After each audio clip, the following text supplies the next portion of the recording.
Hey there!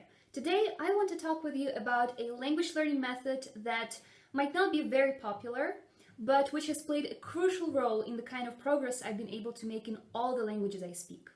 It is called learning by hand, or simply writing. Now, this is not to undermine the importance of listening, speaking, or reading, because learning a foreign language does require a well-rounded approach, but in my experience, writing has been the biggest contributor to my progress in every language I speak now. In this video, I want to discuss writing in terms of copying something by hand into your notes and producing your own piece of writing. I want to start by telling you a bit about my story of how I learned English. So, when I was 12 years old, I won a competition to participate in a free English language course offered by the best high school in my region, which also happened to be the fourth best high school in Ukraine. And once a month, at 5:30 in the morning, on a Saturday, 10 other teenagers and I would wake up and drive to our regional capital to spend 6 hours in a classroom studying nothing but English. And I loved English, but 6 straight hours of it on a weekend was too much even for me. Anyway, at the end of each day, our teacher would give us homework for the month ahead. And while the sheer amount of it was intimidating, the fact that it was stretched over 4 weeks actually made it pretty doable. Usually it was a unit or two of our language textbook and a couple of essays. During that first month, I realized that it didn't take as much time as I thought it would to plow through the exercises. I simply jot down the words or the grammar structures that I needed to fill the sentences with, and that would be the end of it. However, the next time I sat in that classroom, I realized that the grammar exercises I whizzed through a month ago had completely evaporated from my brain, and I had to look through the rules all over again just to remember what they were about. The worst thing about it was that even though I did my homework in earnest, I retained very little. And not only was it worrying, I was also annoyed at myself for having spent all of this time for nothing. The next month, I took my time to not only fill in the blanks, but actually write down the entire exercises in my notebook. And this took so much more time to complete, but my progress was evident. And when I say I was writing a lot, I was writing the entire exercises, grammar rules, new words, example sentences, pretty much everything short of copying the reading texts. Years later, when I was learning Turkish, French, and Spanish, I kept doing the exact same thing. I would have dedicated vocabulary notebooks, lists of my favorite words, lists of my favorite quotes, a dedicated notebook for my English essays, a French notebook where I copied entire TED Talks and dissected them word for word, and separate notebooks where I was doing the dirty language work of grammar and vocab exercises. Now, you might say that's an overkill, but actually, there is strong scientific evidence proving that writing by hand increases your retention massively. The thing is, handwriting is a neurologically rich process which requires a fine-tuned coordination between our motor and cognitive systems, which in turn engages our brain deeper than any other activity. Moreover, the specific hand movements also contribute to the recognition of letters and secondarily improve the reading ability.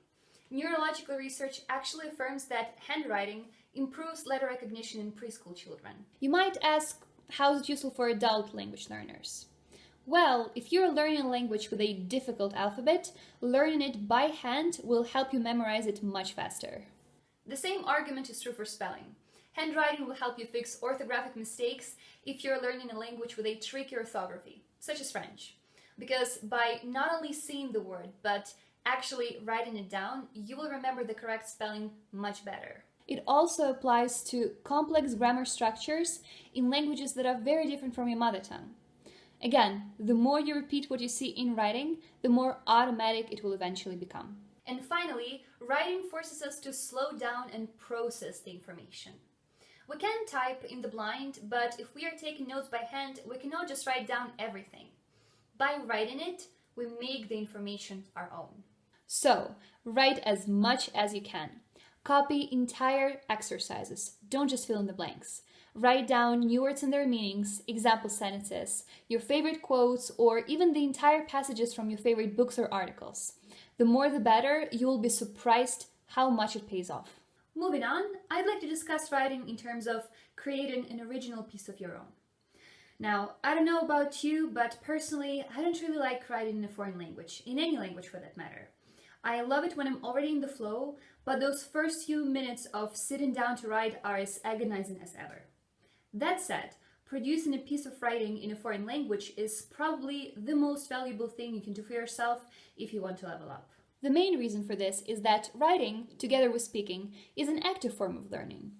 It requires a lot more effort than listening or reading because instead of passively consuming information, you're actually putting effort into using these words and phrases to express yourself. You can watch as many TV series as you like, but unless you actually put into practice all the vocabulary that you've exposed yourself to, it will remain just as passive, somewhere in the back of your mind where you understand it, but when push comes to shove, can't use it. Writing will help you overcome this barrier and move this knowledge into active territory. Another immense benefit of writing is that it will help you start speaking sooner. The thing is, when we write, we tend to think more slowly than when we speak. That's why if you can become more or less comfortable with expressing your thoughts in writing, speaking will follow naturally. So, how do you go about writing if you're just a beginner? In my experience, the best and the easiest way to develop your writing muscle in a foreign language is to keep a journal where you write about people, events, news, and things that you care about. Let me walk you through how I do it. First of all, I write the entire thing in a foreign language, a page, a couple of passages, or a few sentences if you're a beginner. If there is a word that I either don't remember or don't know, I do not look it up in the dictionary right away. I write it down right there in English or in my mother tongue, and then I keep writing the rest of my thoughts in a foreign language.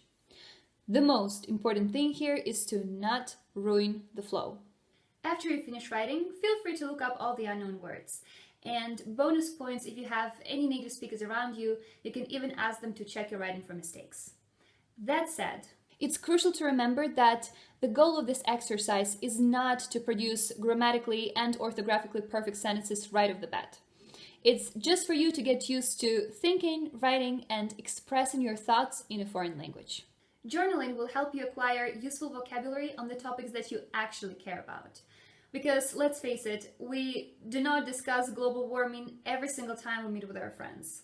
However, we do talk about things that happen in our personal lives. Things like getting an A in an exam or a promotion at work, trying out a new recipe, or even getting ill. These are the kinds of things that we're most likely to discuss, yet also the ones that we find ourselves linguistically under-equipped for. If you're a beginner, you're likely to know how to describe the weather, or name 20 different animals, or count to 100, but you might lack the necessary vocabulary to talk about the things that truly matter to you, even in the simplest terms. And why not use journaling as a way to fix it? On another note, sometimes you might find yourself in a situation where you want to talk about a topic, but you realize that you just don't have the necessary vocabulary for it. In this case, you can brainstorm and prepare a list of words and translations in advance, and then actually use it as a cheat sheet for when you'll sit down to journal. This way, by coming up with the relevant words, writing them down, and then using them in your own sentences, you will remember them 10 times better than, I don't know, if you were to pick them up in some random text. Again, by writing them down, we make them our own. Personally, I still like to journal in Turkish and French because, I don't know about you, but I'm kind of over writing essays on recycling, deforestation, the pros and cons of the internet, and other equally mind-numbing topics. However, since I'm no longer a beginner in these languages, I actually use journaling as a tool to write and think about much more complex, interesting, and serious topics. I also like to practice journaling as a way to integrate new words into my active vocabulary. For example, a few months ago I learned a Turkish word ödül maması, which means either a treat that you give animals or a metaphorical treat that you give yourself after you have accomplished a difficult task. Now, I do not have any pets, but usually uzun bir video yayımladıktan sonra kendime ödül maması olarak bir cappuccino alıyorum. And yes, technically it does fall into the category of coming up with example sentences to better memorize a word, but I feel like journaling goes one step further because you're linking words to real situations that you're going through right now. I hope you found this video helpful, and if there are two things that I would like you to take away from it, it's that A, through writing by hand, you will internalize tricky spellings and grammar so much better. And B, journaling will not only help you to start thinking in a foreign language, but also make new words your own. Thanks so much for watching. Don't forget to like and comment, and I'll see you in the next video.